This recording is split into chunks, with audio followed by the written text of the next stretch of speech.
नमस्कार श्रोते हो. दीपक रेगे कथाकथन चॅनलवर तुम्हा सगळ्यांचं मनापासून स्वागत. श्रोते हो, आज तुम्ही ऐकणार आहात चंद्रकांत पाटील सरांची 2023 सालच्या श्री सर्वोत्तम दिवाळी विशेषांकात पूर्वप्रसिद्धी मिळालेली कथा, आणि कथेचं नाव आहे शांतीची बावडी. ऐकूयात चंद्रकांत पाटील लिखित शांतीची बावडी. आम्ही पहिल्यापासून मटणाचे लय शौकीन. एखाद्यानं जेवणासाठी बोलवलं की कितीही लांबचा प्रवास असू दे किंवा नदीला पूर आलेला असू दे, आम्ही जाणार म्हणजे जाणार. आमची ही आवड आमच्या इस्लामपूरच्या विलास भाच्याला ठाऊक होती. मग मे महिन्यात आम्ही गावाकडे एका लग्नाला गेलो होतो. बऱ्याच दिवसातून गेल्यामुळं सगळ्यांचा आग्रह झाला. मग येताना विलासकडे एक दिवस थांबलो. रात्री जेवताना विलास म्हणाला, मामा, उद्या आपण माझ्या सासूरवाडीला जाऊ. पाहुण्यांनी पुण्याच्या मामांना म्हणजे तुम्हाला जेवायला घेऊन यायला सांगितलंय, आणि सीमा पण तिकडंच गेली. अरे जोरा, म्हणजे बायकोला भेटायचे असं सरळ सांग की. त्याचं नुकतंच लग्न झालं होतं म्हणून मी म्हणालो. मग तो लाजला आणि हसायला लागला. शेवटी पाहुणचार म्हणजे मटणाचं जेवण असणारच हा अंदाज बांधून आम्ही बरं ठीक आहे असं म्हणालो. अरे पण जायचं कुठं ते तरी सांग. ते विशाळगडच्या बाजूला खानापूर म्हणून गाव आहे, तिथं जायचं आपल्याला. ठीक आहे, ओके, डन, असं म्हणून आम्ही झोपी गेलो. दुसऱ्या दिवशी सकाळी माझ्या स्विफ्ट कारनं आम्ही इस्लामपुरातून निघालो. इच्छित स्थळी पोचायला 1-1:30 वाजला. पाहुण्यांनी जोरदार स्वागत केलं. सपाटून भूक लागली होती.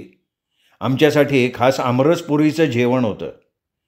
पाहुण्यांनी आग्रह केल्यानं भरपूर जेवलो आणि झोपलो ते 5 वाजता सुटलो. बघतो तर काय, पाहुण्यांनी मटणाची तयारी चालवली होती. आतमध्ये मिक्सरवर मसाला तयार करायचं काम चाललं होतं. त्याचा खमंग वास येत होता. मग मी विलासला म्हणालो, अरे गड्या, सकाळी जाम जेवण झालंय आणि आता संध्याकाळी मटण आहे. पोट जरा हलकं केलं पाहिजे, चल जरा फिरून येऊ, असं म्हणून बाहेर पडलो. मग आम्ही चालत चालत गावाच्या बाहेर आलो आणि पुढे एक मोकळं मैदान लागलं. तिथे एक देऊळ होतं. देवळावर श्री विरोबा प्रसन्न असं लिहिलेलं होतं. बाहेर 2 हेमाडपंथी दीपस्तंभ उभे होते. त्याच्या अवतीभोवती दगडी कठडा बांधलेला होता. अलीकडच्या बाजूला एक भलं मोठं वडाचं झाड होतं. त्याच्या पारंब्या जमिनीत घुसल्या होत्या, त्यामुळे मूळ बुंधा कुठला हे समजायला मार्ग नव्हता. दुसऱ्या बाजूला उंच असणाऱ्या पिंपळाच्या झाडानं देऊळ झाकोळून गेलं होतं. तिथे एकदम नीरव शांतता होती. देवळापुढची गाडीवाट बहुतेक नदीकडे गेलेली असावी. मग त्या वाटेनं आम्ही चालत चालत पुढे सरकलो. बराच वेळ पुढे गेल्यावर विलास म्हणाला, मामा, चला आता माघारी जाऊ. मी त्याला म्हणालो, का रे, कंटाळलास का? नाही तसं नव्हं, पण आपण बरंच दूर आलोय ना, तो काळजीच्या स्वरात म्हणाला. मग आम्ही परत फिरलो. आजूबाजूला ऊसाची हिरवीगार शेती, उंच उंच नारळाची झाडी दिसत होती. दिवस मावळतीला गेलेला होता. मग आम्ही जरा झपाट्यानं परत यायला लागलो. देवळाच्या आसपास असू नसू तेवढ्यात आम्हाला एक आवाज आला, हंसे, हंसे, माझी बाय कुठं गेली ग? आवाज कळवळून कुंपणा पलीकडच्या विहिरीतून आलेला होता. विहीर खूप खोल असावी असा आवाज येत होता. थोड्या भीतीयुक्त चिंतेनं मी थांबलो तसा विलास घाबरून म्हणाला, मामा, मामा, चला, हे तर नको, थांबाय, चला. पुढे आलो तर देवळात दिवा लावला होता आणि दीपस्तंभाच्या कठड्यावर एक आजोबा तंबाखू मळत बसले होते. मग सहज जाता जाता त्यांना आवाजाबद्दल विचारावं म्हणून जवळ गेलो आणि म्हणालो, अहो आजोबा, येताना आम्ही एक आवाज ऐकला. अन्सीला कोणीतरी हुडकतंय असा आवाज होता. ते मिश्किल हसले आणि म्हणाले, होय, ते खरंय, शांती हाय, तिच्या लेकीला हळ्या मारती. म्हणजे मी समजलो नाही. मग त्यांनी तंबाखू मळली, दाढेत धरली आणि हात झाडत म्हणाले, बसा इथं, सांगतो, बसा. दिवस मावळला होता. पश्चिमेकडचं आकाश लाल झालं होतं. हवेत गारवा जाणवत होता.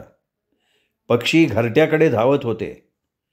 वटवागळं या झाडावरून त्या झाडावर चित्कारत उलटी टांगून घेत होती. पिंपळावरच्या पानांची सळसळ वाढली होती. वडाची ढोली भीती दाखवत होती. तिथे थांबायची अजिबात इच्छा नव्हती, पण उत्सुकता होती. विलास जाऊया जाऊया म्हणून शर्ट ओढत होता, पण पाय पुढे पडत नव्हता. अशा परिस्थितीत आम्ही कठड्यावर टेकलो आणि आजोबा बोलायला लागले. गोष्ट तशी जुनी आहे. गावात प्लेगाची साथ आली म्हणून लोक सगळे रानामाळात पसरली. तशी शांती बी आपल्या नवऱ्याला घेऊन आपल्या शेतात येऊन राहिली. लोकांचा कामधंदा करून पोट भरायला लागली. बरेच दिवस तिला मूलबाळ नव्हतं. पुढं तिला नवसानं एक मुलगी झाली. तिचं नाव अनुसाया. पोरगी मोठी गुणाची होती. हळूहळू ती मोठी झाली, शाळेला जायला लागली. बघता बघता 7व्या वर्गापातूर पोचली. तिला समदे आणशी म्हणायची. आणशी पोरगी मोकार हाडायची, त्यामुळे 4 चौघात उठून देसायची. माळ्यातल्या 4-5 पोरी मिळून याच रस्त्यानं त्या शाळेला गावात जायच्या आणि परत यायच्या. याच देवळासमोर 2-4 धनगराची पोरं या मैदानात मेंढरं हिंडवायला यायची. दिवसभर दांगामस्ती करायची, संध्याकाळी घरला जायची. त्यात रंग्या नावाचं एक थोराड पोर होतं. ते जाता येता आणशीला बघायचं. त्या पोराची नजर काही चांगली नव्हती. आणशीनी तसं तिच्या आईला पण 1-2दा सांगितलं होतं. त्याच्यावर तू त्याच्याकडं बघत जाऊ नको असं म्हणून शांतीने वेळ मारून नेली होती. शांतीच्या छपरासारखी बरीच छपरं आता या रस्त्यावर झालती. वसाहत वाढली होती. त्याला मुंगळ्याचा माळा असं म्हणत होती. दररोज शेजाऱ्या पाजाऱ्याच्या शेतावर कामधंदा करून शांती आणि तिचा मालक जगू बापू घर चालवत होते. टोकडा पाणी खाऊन आनंदी होते. बापू मातूर हल्ली खोकल्यानं बेजार झाला होता. बऱ्याच वेळेला तो घरात झोपून असायचा. असंच दसरा दिवाळीचं दिस होतं. जोंधळा भुईमूग इतर पिकं टारारून आलेली. सगळीकडं कसं हिरवगार झालतं. एक दिवशी शांती कामावरनं आली तर बापू खोकत दाराच्या तोंडाला येऊन शांतीची वाट बघत बसला होता. तिने आले विचारलं, म्हणली का हो बसलायसा तोंडाला येऊन? तो म्हणला, अगं माझा खोकला थांबना, वाईट चहा करते का? मग तिने वैरणीचा भारा खाली टाकला आणि गडबडीनं चूल पेटवली. चहाला पाणी ठेवलं आणि चहा टाकायला गुळाचा डाबा उघडला तर गुळ बी नव्हता आणि साखर बी नाही. आता काय करायचं या विचारात ती होती. तेवढ्यात आणशी शाळेतनं आली. शांती तिला म्हणली, आली सुई, बरं झालं शानी माझी बाई. असं म्हणून तिने तिच्या तोंडावरनं हात फिरवला, तिला जवळ घेतला आणि म्हणली, आता एक काम कर, दप्तर ठेव, त्या खिडकीत 2 रुपये हायती ते घे आणि पळत जाऊन वाण्याच्या दुकानातनं गूळ आणि चहा पावडर घेऊन ये जा. ती म्हणली, अगं मी आत्ता शाळेतनं आले आणि आता परत जाऊ आहे गावाकडं. अगं आणि संग कोण बी नाही, मधल्या वाटेनं जाताना लय भय वाटतं. त्यामुळं त्या देवळापाशी तो रांग्या असतोय. माकड माझ्याकडंच बघत असते. मी नाही जाणार, तुझा. असं ती म्हणल्यावर शांतीला राग आला. म्हणली, उलट बोलती, दुसऱ्याच्या घराला चालला जायची, तिथं सांगन ते करावं लागते. तेवढ्यात बापू म्हणला, अगं पोरगी नाही म्हणती तर राहू दे, कशाला दांडगाव करती? चहा नसला म्हणून काय झालं, काय मरतोय का लगी? ही म्हणली, तसं नवं, पोरगीच्या जातीनं कसं मलूल असायला पाहिजे, सांगन ती कामं करायला पाहिजे. आता हिथंच तिने नान्नाचा पाडा लावला तर उद्या नान्याचं चांदणं व्हायला येळ नाही लागणार आणि आईबाचा उद्धार होईन तो यागळाच. काय नाही, कसं जात नाही तेच बघते मी. असं म्हणून ती उठली आणि तिने तिला 2 लावलं तडाक. बिचारी पोरगी रडत रडत गावाकडे गेली. आजोबा हे सांगत होते, पण त्यावेळी आजोबांचे डोळे पाणवल्याचा भास मला झाला. आजोबा पुढे सांगायला लागले, जाताना बिरोबाच्या माळाला धनगराची पोरं मेंढरं हिरवून घराकडं जायच्या बेतात होती. दिवस कलतीला गेलेला. माणसं जनावरं रानामाळातनं घराकडं परत चाललेली. रंग्यानं आणशीला गावाकडे जाताना बघितली आणि त्याला लय आनंद झाला. त्यानं दोस्तांना मेंढरं घेऊन गावाकडं वा, मी आलो असं सांगितलं आणि त्यो तिच्या वाटेवर जोंधळ्यात बसलं दडून आणि तिची वाट बघायला लागला. आणशी आली का तिला पकडायची आणि आज कामच करायचं त्याने ठरवलंच. आणशीनं गावाबाहेरच्या शंकरवाण्याच्या दुकानात माल घेतला आणि अंधार पडायच्यात घर गाठायच्या या उद्देशानं मागं फिरली आणि झपाझपा पावलं उचलायला लागली. मधली वाट जोंधळ्याच्या पिकात नव्हती. आणशी खूप घाबरली होती, तरी पण देवाचं नाव घेत तिने वेग वाढवला होता. आजूबाजूचा जोंधळा वाऱ्यानं सळसळत होता, त्यामुळे तिच्या अंगावर काटा येत होता. थोडं पुढं गेलं का मोकळा रस्ता लागणार होता आणि मग तिथून पुढं काय, एका हाकवतीचं घर. ती पायवाटेनं फरलांगभर आत गेली आसन नसन तवर जोंधळ्यात लपलेला रंग्या उठला आणि त्याने आणशी जडप घातली. त्या सरशी आणशीने वरडायचा प्रयत्न केला, पण तिच्या गाळ्यातनं आवाजच काय फुटना. वाघानं हरणीच्या नरडीचा ठाव घ्यावा आणि हरणीनं पायानं मुंडकं झाडावं तशी तिची अवस्था झाली. तशीच त्याने तिला खांद्यावर टाकली, आत नेली. पोरगी धडपडली पण उपयोग नाही झाला. थोड्या वेळानं जोंधळ्याची सळसळ थांबली. सगळीकडे अंधार पसरला. अखेर नरकासुराचा विजय झाला आणि केळीच्या कोंबाचा चिकुल झाला. पण इकडं शांतीच्या जीवाची तगमग वाढली. चहाला ठेवलेलं आदन आटलं होतं. नाही ते विचार तिच्या मनात येत होतं. अंधार पडला तरी पोरगीचा पत्त्या नव्हता. मारलं म्हणून पोरगीनं काय बरं वाईट करून घेतलं नसन अशी शंका तिच्या मनात येत होती. दुसऱ्या बाजूनं नाही माझी पोरगी तशी नाही, माझी पोरगी लय गुणाची अशी मनाची समजूत बिघालत होती. थोड्या वेळानं तिची जास्तच कालव झाली. मग ती रस्त्यावर येऊन उभी राहिली. त्यावर शेजार पाजारच्या बाया गोळा झाल्या. बापाय माणसं घराबाहेर आली.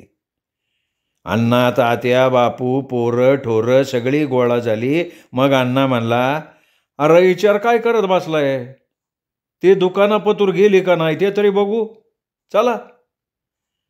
मग काट्या कंदील घेऊन माणसं सरळ वाटेनं शंकरवाण्याच्या दुकानावर पोचली. अरे शंकरा, मळ्यातली आणशी आलती का तुझ्याकडं, तात्यानं विचारलं. हा आलती, पर ती कुडच पडायला हितनं गेली की तात्या. का हो तात्या, काय झालंय काय. अरे ते अजून घराकडं नाही ना आली. हो काय सांगताय, अहो आता जवळजवळ 8 वाजलं, म्हणजे 2 घंटे झालं की. आईला हे काय बाला मत झाली म्हणायची. मग सगळीजण परत फिरली. तात्या म्हणाला, अण्णा आता जाताना मधल्या पायवाटेनं जाऊ. मग ते जोंधळ्यातनं पायवाटेनं गेले. येताना आजूबाजूच्या विहिरी बघून झाल्या, पण पोरगी काही सापडली नाही.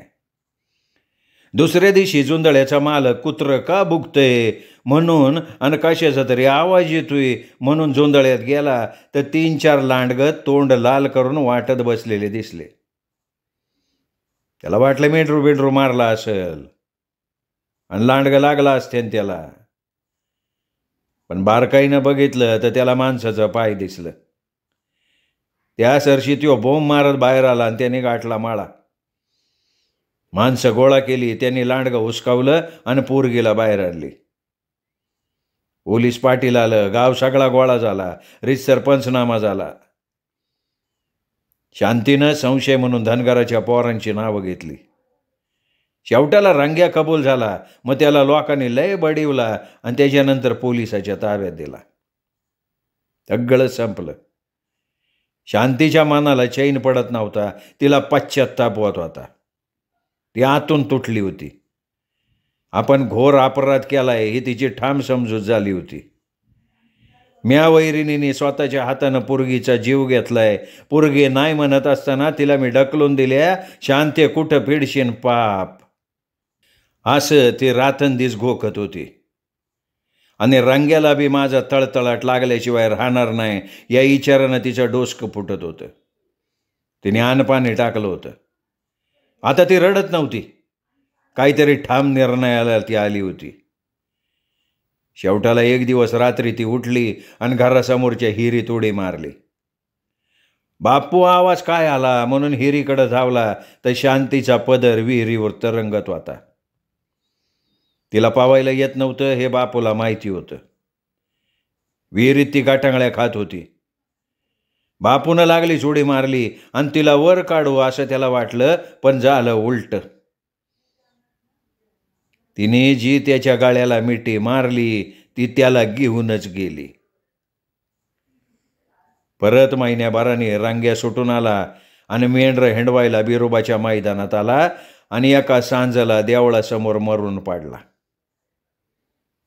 शांतीने त्याचा बदला घेतला होता. तेवढ्यात गाडीचा लाईट दिसला आणि ते बघून आम्ही जरा वाटेवर आलो. विलास म्हणाला, मामा बहुतेक पाहुणे आपल्याला शोधत आलेले दिसत आहेत. मग आम्ही त्यांच्या जवळ गेलो तर जरा काळजीच्या सुरात ते म्हणाले, अहो इथं काय करताय तुम्ही? काय नाही, आजोबा गोष्ट सांगत होते ती ऐकत बसलो होतो त्यामुळे वेळ झाला. कोण आजोबा? ते काय तिथं बसलेत ते. असं म्हणून मागे वळून बघितलं तर तिथे कोणीही नव्हतं. तेलाचा दिवा जळत होता, त्याचा मंद प्रकाश पडला होता. अहो किती फोन केले तर तुमचे दोघांचे पण फोन लागत नव्हते म्हणून बाहेर पडलो आम्ही. शेवटी आम्ही दोघं त्यांच्या मोटरसायकलवर बसलो आणि घरी आलो. घरात आलो तर विलासचे सासरे घामाघूम झालेले. आम्ही त्यांना विचारलं काय झालं तर ते म्हणाले, अहो तुम्ही तिकडं कशाला पायी गेलता? ती लय वाईट जागा आहे. मला सांगा, त्या म्हाताऱ्यानं डोक्याला टावेल बांधला होता का? अंगात दंडकन, गुडघ्यापर्यंत लाल धोतार, कपाळावर एक टिंगूळ होतं का? आम्ही म्हणालो, हो अगदी रास्त वर्णन आहे. अहो मग त्यो जगू बापू, शांतीचा त्या नवरा त्यो. रोज संध्याकाळी तिथला दिवा आपोआप लागतो. नशीब तुम्ही वाचला. नवख्या माणसासनी त्यो हिर दाखवायला नेतो. ती शांतीची बावडी प्रसिद्ध आहे. तिकडं दिवसा कोणी जात नाही. आतापर्यंत बरीच जण गेल्यात. म्हणजे आज आपण कोणाला भेटलो या कल्पनेनं जीवाचं पाणी पाणी झालं आणि पोटातच कळ आले. तेव्हापासनं कोणाकडे जेवायला जायचं म्हटलं की अंगावर काटा आल्याशिवाय राहत नाही. श्रोते हो, तुम्ही ऐकत होता चंद्रकांत पाटील यांची कथा शांतीची बावडी. कथा कशी वाटली कमेंट करून जरूर कळवा. या कथेचा व्हिडिओ लाईक करा. आपल्या कथाप्रेमी मित्रपरिवारात नातेवाईकात ही कथा शेअर करा आणि भेटत रहा दीपक रेगे कथाकथन चॅनलवर.